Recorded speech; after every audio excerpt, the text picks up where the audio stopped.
Today, we've got the first look at the iPhone 16 Pro models with some comparisons to the predecessor, as well as plenty of confirmations on the new specs and features, so make sure you hit subscribe now and we'll get right into it. So first up, we've got a tweet from Ice Universe, and he says that the iPhone 16 Pro is going to bring new AI features, turning the iPhone from a latecomer in AI to a smartphone leader. We know that Apple is working on bringing as much on-device AI as possible to the iPhone 16, so this makes a lot of sense. And iOS 18 is also going to be one of the biggest upgrades that we've ever seen, and according to Mark Gurman's latest Power On newsletter, they're even going to be using generative AI for custom emojis, and this is going to be created according to the tone of the message or statement. Now next up, we've got news that mass production of the iPhone 16 Pro OLED panels has begun, and most likely why we're getting a lot more confirmations in now. And as we see, every year it's been handed to Samsung and LG, and BOE miss out again, although they will be producing the LTPS displays for the non-Pro models. Now Samsung are going to be producing the bulk of the OLED panels as usual, and the exact specs of the display haven't been confirmed just yet, but there are rumours of an impressive peak brightness of 2800 nits. Now next up, we've got confirmation on the camera upgrades to the iPhone 16 Pro models, and according to Baby Source on Weibo, the iPhone 16 Pro Max is going to get a larger main sensor using a custom version of the Sony IMX903 48-megapixel sensor, but the iPhone 16 Pro is going to continue to use the IMX803. He also advises that both Pro models are going to be getting an upgrade to a 48-megapixel ultra-wide camera, and that the iPhone 16 Pro also gets an upgrade to the Tetra Prism camera for 5x optical zoom. Next up, we've got the first look at the iPhone 16 and the iPhone 16 Pro thanks to some new tweets from Majin Buu. And if we start with the images he's tweeted of the standard iPhone 16, you can see they look very similar side by side, and they also look to be the same size. But looking at the iPhone 16, it appears to be a render rather than dummy model, but you can see on the side shot that we've got the capture button where the millimeter wave antenna used to be, and then on the other side we've got the new action button and smaller volume buttons, and then of course on the rear we've got a new camera module in the vertical layout, which I have to say does make a lot of sense. Now when it comes to the Pro models, you can see again they look very similar, but the 16 Pro is definitely a little bit larger, which makes sense as it's coming with a larger display. And then on the rear again it looks similar, but the camera rings do appear to be larger on the 16 Pro. Now on the side shot we can see that the 16 Pro has the new capture button, but if you look closely it's not actually aligned correctly, and this makes me think that it's actually a Photoshop and not a dummy model. Now on the final images, we've also got the iPhone 15 Pro with the SIM tray in the complete wrong place, which again makes me think the whole thing is just Photoshop now. So although I would take this with a grain of salt for now, it does align with all of the leaked information that we've had so far.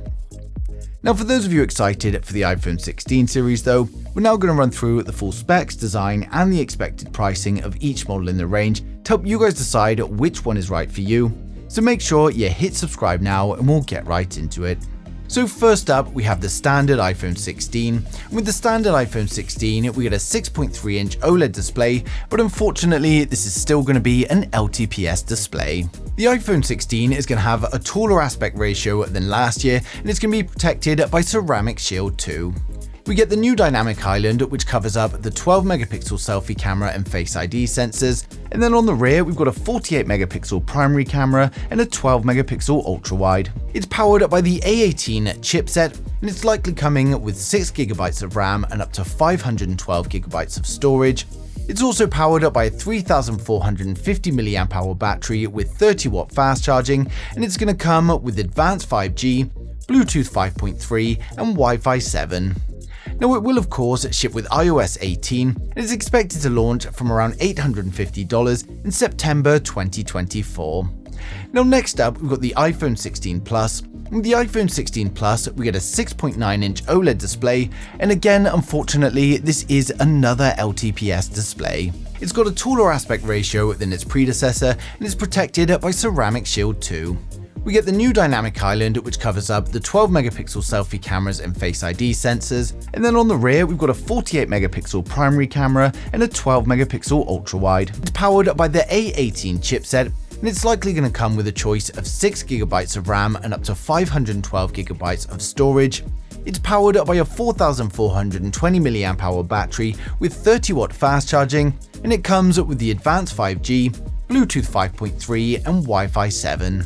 Now it of course ships with iOS 18 and is expected to launch from around $950 in September 24. Next up, we've got the iPhone 16 Pro. Now the iPhone 16 Pro has a 6.3-inch 120Hz LTPO OLED display. It's got a taller aspect ratio than its predecessor, and the Pro is protected by Ceramic Shield 3. We get the new dynamic island, which covers up the 12-megapixel selfie camera and Face ID sensors. Then on the rear, we get a 48-megapixel primary camera, a 48-megapixel ultra-wide camera, and then we've got a 12-megapixel tetraprism camera with 5x optical zoom.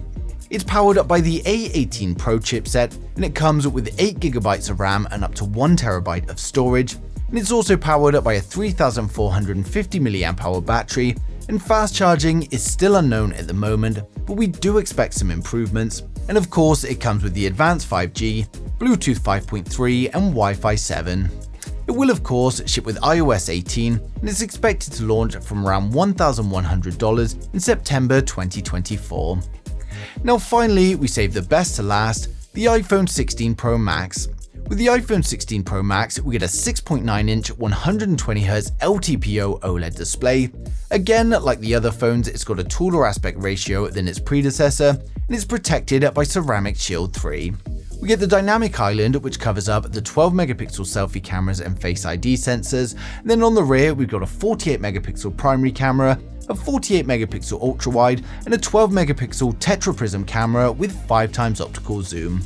It's powered up by the A18 Pro chipset. It comes with 8GB of RAM and up to 1TB of storage, and it's powered up by a 4500 mAh battery. As with the 16 Pro, we don't know the fast charging at the moment, but we do expect to see some improvements. Now it comes with the advanced 5G, Bluetooth 5.3 and Wi-Fi 7, and it will of course ship with iOS 18, and this one's expected to launch around $1,300 in September 24. But overall, the iPhone 16 series is looking like a great addition to the lineup, whether you're after the Pro models or the non-Pro. With better and brighter display, upgraded chipsets and more improvements to the cameras, it's definitely going to be a popular device. With iOS 18 bringing plenty of new features, especially focusing on AI, it's definitely going to be a great improvement, but hopefully some of these features are also going to be passed to older iPhones as well. Now, given its similarities to the predecessor though, I can't imagine anyone with an iPhone 15 rushing for an upgrade, but for anyone with an older iPhone or looking to get their first iPhone, then it's going to be a great choice. Now, as we approach launch, more and more information is going to come flooding in, and I'll be sharing it as soon as it does, so make sure you subscribe so you don't miss a thing in the future.